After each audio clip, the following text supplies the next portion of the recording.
Great.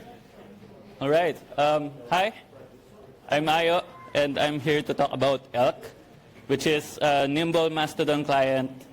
So I would like to start maybe a quick show of hands. Who here has tried Elk?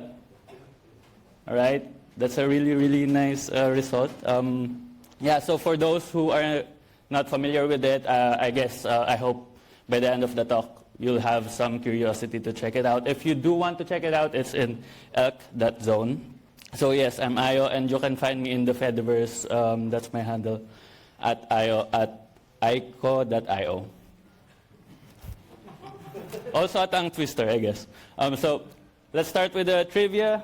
Did you know that elk is one of the few surviving species that lived at the same time as the mastodon? That's true. That's true. Yeah, so we kind of wanted to stick to the lore there. So they're actually friends, I guess, unless Mastodon eats elk, but I don't know. But we're not here to talk about animals. We're here to talk about the software, right, of the free and open source software. So just three simple, agenda. I'd like to just a quick look back at the backstory. Where did it start? Who are the people behind it? And then I chose a few highlights of the features, but there's definitely more. And then at the end, we'll try to answer what now? Where is it headed? Yeah, so if you remember around November 2022, there was a huge Twitter migration. I was one of them. I signed up to FOSDEM first. November 2022, and then around December when the holidays came, I set up my own instance. But yeah, the Elk project started with the people, the main core maintainers of this project. So if you're familiar with Vite, Vue, Nuxt, these are the people who started it. And in fact, I don't know if I'm allowed to say, but the first name of Elk is not actually Elk. It's Mastodon. So they viewed it as like a golden application where they would showcase how they themselves would build a real-life application. So that's how it started. It still plays an important role in that ecosystem. So when they release new features, they would check out if it broke. That's how it started. Where do I fit in the story? I'm not actually part of that ecosystem. I'm a long-time consultant for a different tech stack, and that's how it is mostly for the front end. So this is one of the first message I put in their Discord when they invited me. It's still, so this is December. It's still closed. I guess we were around 50 people there. I said, by the way, I'm not a Vue dev, so I have zero confidence contributing to the code. That's how it started for me. But I did end up learning the code, and I was able to put some features there. Thank you.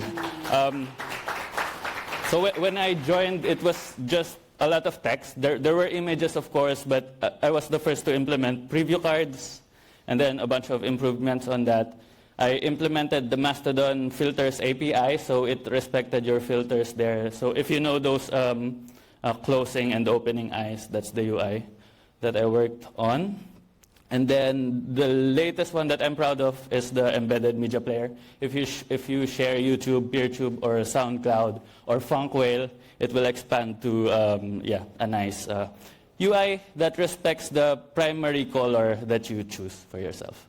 And then how is it going for the whole project? We are proud that we started 2022, and now we have a couple of hundred contributors scattered around the globe. Elk is now provided in 34 languages. We have 12 known community deployments, although when I posted it in our Discord, some people say, hey, we actually deployed it ourselves as well. So there's probably more. We don't track the users, so we don't actually know. So features time, as I said, there's way more. So this is kind of opinionated. I chose 4 that I think is a differentiator compared to other clients. So it started very much like a developer-centric client. So one of the nice things in Elk, it made sharing code so much fun. So if you combine that with Mastodon's high maximum character limit, it's just, before Elk, the way you would share code would be a screenshot of your IDE. It's always images, but with Elk, it's actually, you can copy-paste the code, and it will do syntax highlighting. There's a lot of languages supported. Don't quote me on this, but I think if GitHub supports the language, Elk supports it. So do check it out if you like sharing code. To expand on that, we support markdown formatting. So this is just a client. It supports any Mastodon instance that you have. The formatting happens in your browser. So it's nice if you would like to be more expressive in your post, I guess, emphasize some words. Then you can use this. We have some focus on well-being. There's a lot of well-being preferences in Elk. One of them, if you don't like being stimulated by too much color in your screen, you can toggle grayscale and it will make all images grayscale, even the avatars. Right, so you can also toggle Zen mode. This is one of my favorites if you just like reading posts. Yeah, it hides everything else. It's just for reading. If you would like to follow the FOSDEM hashtag and not engage too much, it hides the engagement buttons and all other UIs. And actually, there's a fine-grained way to hide a lot of stuff. You can hide boost count, favorite count, and other engagement counts, I guess. And you can hide the emojis in usernames. If that annoys you for some reason. You can hide news, which refers to the news tab in the Explore tab. I think this is the last differentiator feature kind of that I picked. It arranges status posts in your timeline in a chronological order. So that's just easier to understand when you're reading threads in your timeline. That's it.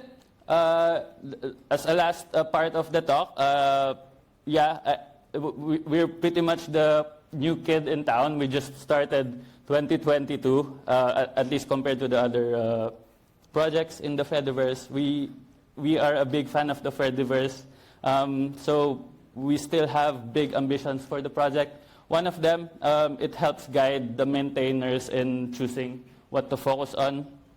First, we would like to be of feature parity with Mastodon. I know I keep saying Mastodon and the Fediverse is bigger than the Mastodon, but this is just to create focus for the maintainers. I've seen successful PRs that are specifically for forks and other Fediverse servers as well. Second, I see there's a bunch of administration features that are still missing in Elk. That's one thing that we can work on. And thirdly, I don't know if you remember Mozilla.social. So they experimented having their own thing. They connected their Mozilla accounts as the main, I guess, user database. And then they forked Elk as packaged front end to that. And that gave really focus on single server deployments. And that's what it means. Basically, packaging Elk as a full replacement to the Mastodon web application. So those are three big things that are still yet to happen. So if you're curious, please join us. Go to chat.elk.zone. That's a good place to start.